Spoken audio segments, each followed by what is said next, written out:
Welcome back. This is the last part of fractions, and here we will be learning about word problems using fractions. That means you will be given some statement problems where questions will be such that you get some operations of fraction. Now what operation of fraction? You have to decide or you have to understand reading the question. That means if you have to add or if you have to multiply, if you have to subtract, you will see this question, read carefully the word problem, and you will interpret that English into maths. So there are certain methods in which you interpret that English into mathematical statements. That is what we are going to learn today. So we will be starting up with an example. You can see here. A housewife gets rupees 8,500 per month for the monthly expenditure. If she saves 1/4 of it, find her savings per month, her expenditure per month. So this is the word problem that we are going to start off with. Here you are said that the housewife gets some money, and then out of the money that she gets, she saves. You have to tell how much money she spends and how much money she saves.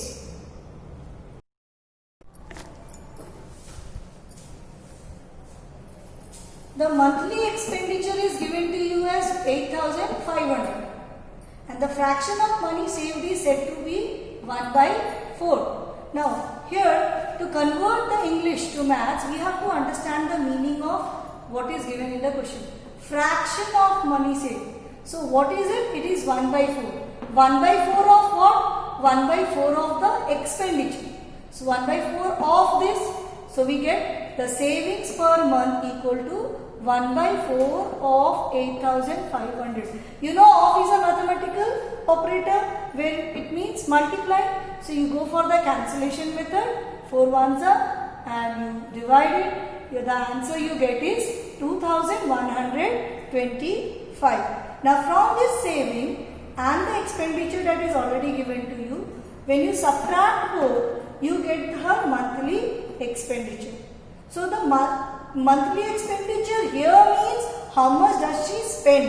So in place of expenditure, if you write her month, the money spent also will be correct. So the money that she spends in a month is 6,375. So I hope you could understand, children. After this number, let us understand now what are the English statements and how are they written in maths. So whenever you are asked how much is left, the word left means you have to subtract. Say if you have said something of something, the word of is there, so you should know that you have to multiply. Similarly, some questions will say, I had this much money and I spent on buying a pen and buying a pencil and buying an eraser. Now here, whatever money that you spend, you add them all to know how much you have spent. This is a simple mathematics that you do. Whenever you go to a shop and you give a large amount of money to the shopkeeper and you want the change, what do you do for it? You first add up all that you have purchased from the shopkeeper. What is the money that is to be given to the shopkeeper? Then you check with the notes that you have and say if you have a large amount, say if you have taken a 500 rupees note. So you subtract all the money that you have to give to the shopkeeper from 500. If you have a 100 rupees note, you subtract from 100. So left means you subtract, but first add up all that you have spent. So here it was only one expenditure, so you subtracted simply one number. But if you have lot more expenditures and the question says the person spent on this, that and all, you add all the expenditure together and then you go to subtract from the total money that you had. So this is how you will be going for addition subtraction. For division, say if I tell you that you are given a 500 rupees note and you are supposed to divide it among 3 people. So what will you do? You will divide 500 by 3. If I say divide between 10 people, you will divide 500 by 10. So, there the word itself is divide. But if I use the word distribute between 10 people, here also you have to understand that to distribute means you will have to divide that particular total money by the number of people among which you have to divide. Well, you can understand this interpretation of English to maths better only when you go on doing the word problems with the proper statements. Do not forget writing the proper statements. Whenever you are doing a word problem, simply multiplying or adding and giving the answer does not make sense. You have to write the appropriate statements by the side of it to make your calculations speak what you are doing. So children, here when I was solving this number, if I had not written these statements and I had simply done 1 by 4 into 8500 is equal to 2125 minus this is equal to 6075, could you have understood which one is the money saved and which one is the money spent? No. So only because by the side of it is written his savings per month, monthly expenditure per month. So the things that are written speaks what are you doing. So in a statement problem, it is compulsory to write the statement and then do the calculations. I hope you are understanding. Let us understand with some more examples. Taken it from your exercise book itself. Exercise 14E, question number 3. I bought wheat worth rupees 12 1 by 2, rice worth rupees 25 3 by 4 and vegetables worth rupees 10 1 by 4. I gave a 100 rupee note to the shopkeeper. How much money did he return to me? So children, whenever you read a word problem, your first work is to understand what is given in the question in terms of maths. So here you are given that he purchases some amount of some things whose cost are given to you, and you are said that you have a bigger money, that is a 100 rupee note, and you want some change back from the shopkeeper. So what do you understand over here is, the first thing you should understand is you have to add up the money that you are supposed to pay to the shopkeeper. So how much do you have to pay? First find out that. From there only you will subtract from 100 to know what is to be returned by the shopkeeper. I hope you are understanding. So let us do it with the proper statements. I said, whenever you are doing a statement problem, if you don't write the proper statements, your answer is meaningless. So children, please remember that whenever you are doing a statement problem, writing the appropriate statement and the shortest statement. Now suppose you say that, ma'am, I am unable to understand how short. The long statements are not going to cut your marks. It's only consuming your time. Now if you work on your English, you will be able to understand how to write short statements. Now in the word problem, you may write down the data, it's okay. But if you don't write the data and directly start with the number, with what calculation you have to do, it's no problem. So here we have started directly doing the total money to be paid. Total means add. So first add up all that you have to pay to the shopkeeper. So 12 1 by 2 plus 25 3 by 4 plus 10 1 by 4 is the money that you have to pay to the shopkeeper. So the total money to be paid, you find the LCM and do the addition as you do the fraction addition, and you get as 194 by 4. Now children, here if you see, it is in the mixed fraction to be converted. Here you should have converted it to mixed fraction, but I didn't do because the question is not asking you how much money to be paid. So you may not do it into mixed fraction, you directly start up with the total money he returns. So the money that the shopkeeper returns will be 100 minus 194 by 4.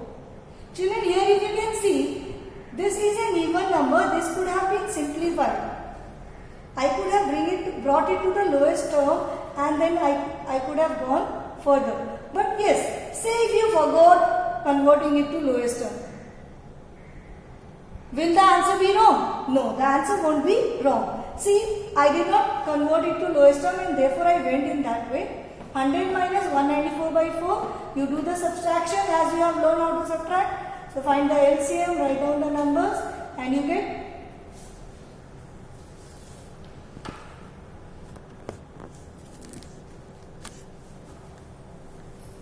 So you get 206 by 4 and here itself also you have not brought to the lowest term.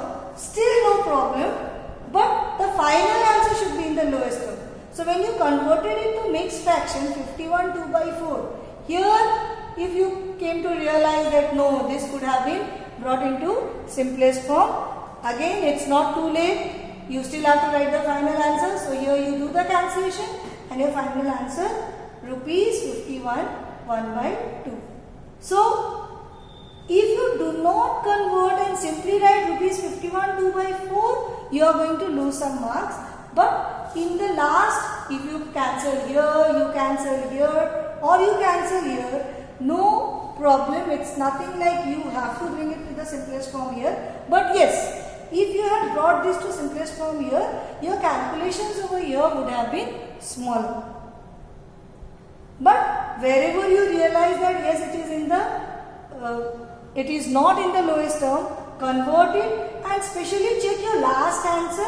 Does it need to be converted to lowest term or can it be converted?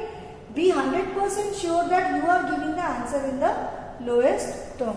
So I suppose you could understand how to do this number. So here we come with one more number. That's also from your exercise. In a school, 4 by 5 of the students are boys and the number of girls is 100. Find the number of boys.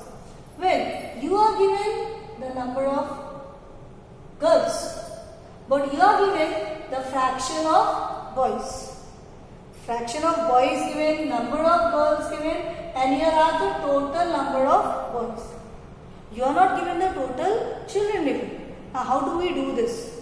Now in this case, the first thing you have to remember is, in a fraction, whenever you are given 2 by 3 of something or 4 by 5 of something or 7 by 11 of something, the total of a fraction, whenever a fraction is given, if you are asked what is the whole of that fraction, the whole is 1. So therefore I have given it as point to be noted. You note down it for yourself. So in a fraction, the whole quantity is 1. Always the whole of that quantity is 1. So let us see how to do this number. Now for this number, you will first have to find out what is the total number of children in the school. So in this question, because you are given the fraction of boys and you are given the number of girls, the first thing you have to do is find out the total children in the school. So for that, what you will do is, fraction of boys is given 4 by 5. So fraction of girls will be, total of a fraction is 1. So 1 minus 4 by 5, you get 1 by 5. How to add and subtract I am not explaining because this you have already understood. So you get 1 by 5. Now 1 by 5 of total children are girls. So 1 by 5 of total children will be equal to 100. Now this is how we are interpreting English to maths. 1 by 5 of total children is the fraction of girls. So what is the total number of girls? It is 100. So their two statements become equal. So put a equal to sign. Now 1 by 5 of means multiply. When changes its sign becomes divide. So 100 divided by 1 by 5. Now division change to multiplication. You reciprocate and your answer is 500. So the total children in the school comes out as 500. Now the number of boys is easy to find out. You know the number of girls, you know the total children. Subtract both to get the number of boys in the school. So I suppose you could understand this. I hope you could understand how to solve word problems of fractions. So you have to be very careful with the English, understanding the English, converting it to maths and then solving the number. Solving, I hope all of you are ready with. addition, subtraction, multiplication and division. So now you have to test yourself if you can convert the English statements into mathematical statements. So you have to understand how to do the number, that is which operator is to be used, where is it to be used, and then be careful with your calculations. So whenever you are doing a number, check out if all your calculations have gone correctly or not. Then read the question many times to understand what the question is asking you to do. Understand the statements and then only start doing the word problems. And please don't just read the question once and say that I could not understand and it's my doubt. Try to do it once, twice, thrice. The more word problems you do, the better you will do. So keep in your mind, maths is all about concept. If your concept is clear, if you are understanding it properly and then interpreting, you will get the correct answer. And most important is practicing maths. After your concepts are clear, be regular with maths. Go on doing the numbers that you have already done. Practice them and then be sure that you have done it correctly. So we'll meet with the next chapter in the next video. That's all for fractions.